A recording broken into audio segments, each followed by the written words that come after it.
Magandang araw mga kachelak. So ngayon i-share ko naman sa inyo ang pagpunta ko ng Israel. So yung Israel talaga, hindi ko alam na sa Middle East pala yun. Pero nakilala ko siya dahil sa Bible. So um, nag-rock bottom ako 2018. Tapos wala akong ginawa. Yung pastor ko, pinakilala ako kay Jesus, nagbasa ako ng basa ng Bible, tapos mag-isa ako noon, tapos kasi dati akong atheist, so sabi ko, parang ngayon ba, ano ba to, totoo kaya to, baka pati itong Bible niloloko ako. So nagkaroon ako ng plano sa sarili ko na pumunta ng Israel. Kaya ayun, nakapag-ipon din ako kahit papano. Tapos ito nga, after yan ng bar exam ko, pagod na pagod ako. Parang gusto kong bigyan ng reward yung sarili ko. Tapos, okay na ba tong outfit ko? Yan, kung ano lang yan, okay lang yan. Kasi hindi importante, may pamasahe ako, may ayan, ang bag ko dyan merong Skyflakes. Tapos kung paano ako nakabili ng ticket, kasi may credit card ako. Ayan, yan yung ginagawa ko noon. Sanay ako magtipid so pati sa work nagbabaon ako para makatipid ako sa lunch. Kaya makikita mo na kakayanin naman na pumunta ng Israel. So yun, yung time na yun is nakakuha ko ng ticket na 50k back and forth. So at least meron na akong ticket, at saka yung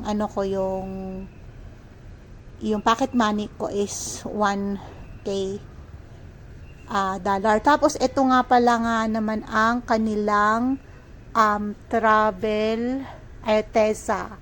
Yan, pinakita ko lang na nagbabayad tayo niyan, and medyo mahirap pala pagka mga ganyang bansa, mahirapan na yung dun sa nahirapan ako sa tawag doon, yung sa border, yung sa IO, abutin na lang, salamat sa Diyos. So, sobra yung dasal ko. Ito pala yung nasa, connecting flight kasi yan. Manila to Hong Kong, then Hong Kong to Israel. So, ito, mag-isa ako. Hinahanap ko ang pupuntahan ko. Medyo nawawala ako, magtatanong-tanong na lang ako. And then, hindi kasi ito first travel ko. Tapos, kaya nga sabi ko 2018 nagkaroon ako ng pangarap na mag-ibang bansa. 2019 naman nag-try na akong mag Vietnam, Thailand. Nakikita nyo dito yung Vietnam, Thailand ko. Kasi medyo malayong bansa. Ito 12 hours ito. Tapos yun nga, akala ng IOA, syempre yung Pilipina parang hindi nila masyadong parang tiwala sa mga Filipino na mag-tourist. Ako talaga mag-tourist talaga ako, kasi gusto kong makita si Jesus. Eto nga pala, 'di ba? Salamat kay Lord, kasi first time ko mag-travel, nakakuha ako ng vacant na seat sa paligid ko. 12 hours 'yan. So nakahiga ako diyan, yan, bagong gising. So may tatlo silang meals na binibigay. Ayan na, malapit na, nasa may Jordan na. Ayan yung mga meals na binibigay. Alam mo yun, kahit nasa plane yan, mga fresh yan, nalasahan ko mga fresh yan sa Qatar yan. Nakakuha ako ng ng mababang price sa web. So mga binili ko yun ng November, December, so mga 1 month before na, or magto 2 months before, nakakuha pa ako ng mga 45 to 50,000 na worth na round trip ticket. So habang nasa plane ako, naalala ko yung connecting flights, yung mga ganyan, yan, ito yung pagkain ko. Hindi, so okay lang pala na pagka long flights.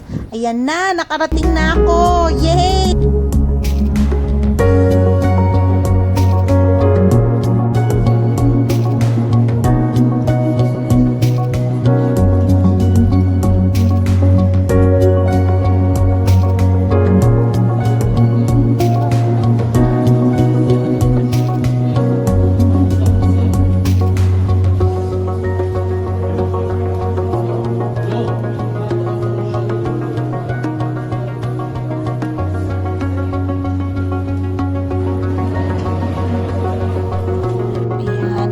pala siya ay pagdating ko parang nakausap niya ako na may Filipino wife pala siya. Ayan yan. Siguro natuwa sa akin kasi Filipina ako. Tapos siya na rin nagpicture sa akin dyan. Tuwang-tuwa ako, syempre Israel yan. Gusto ko yung Israel. Bible yan. Gusto ko. Tuwang-tuwa talaga ako. Kasi kahit paano nakarating ako, di ba? Kaya po, ayan, ito ako nahirapan sa border control. So, hindi lang basta-basta yung mga tanong sa akin. So, parang ewan ko, parang ayaw nila sa akin, pero ito yung nagpa-ano sa akin kasi binigay ko na pati pera ko, pinakita ko pati ewan ko, inanap yung bank account ko, pero ito sabi ko gusto kong makita si Jesus. Totoo naman talaga, from my heart gusto kong makita ang katotohanan kay Jesus talaga. And parang nakita ko yung yung IO, parang natigilan siya.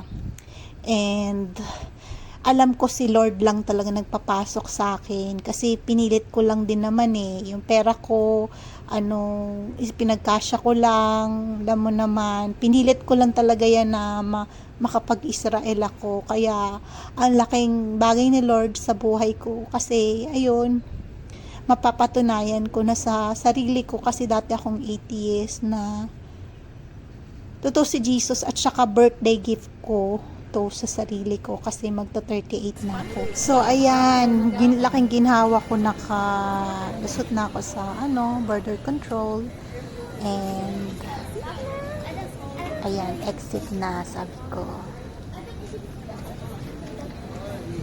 And yan yung airport. Israel. Diba? Yan na yung aking, syempre, nasa airplane yan, nakita ko yung luggage. Ito pala, mukha kong ewan dito. Isa ko dyan. So, may nakausap lang din ako sa sa tren. Kasi nagtatanong-tanong lang din ako. And wait, papakita ko sa inyo. So, ito yung tren nila, and bago ako lumabas ng airport, doon na rin ako nagpapalit ng ng dollar to nis or shekels.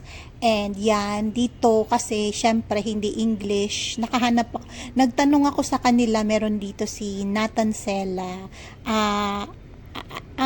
meron din siyang Filipino wife, kaya naiintindihan niya ako. Nakapagkwento siya about Israel, and I'm so grateful to God na syempre kahit papano foreign country to, na kinakabahan din ako, pero syempre lumakas talagang loob ko dahil kay Lord, kasi may purpose ako kung bakit ako nandyan. Hindi lang for leisure but to discover God. And lalo na sa akin, medyo weak pa ako noon. Pero pagkatapos ng travel na to, ang daming, parang nagkaroon ako ng fulfillment sa buhay. See you next video!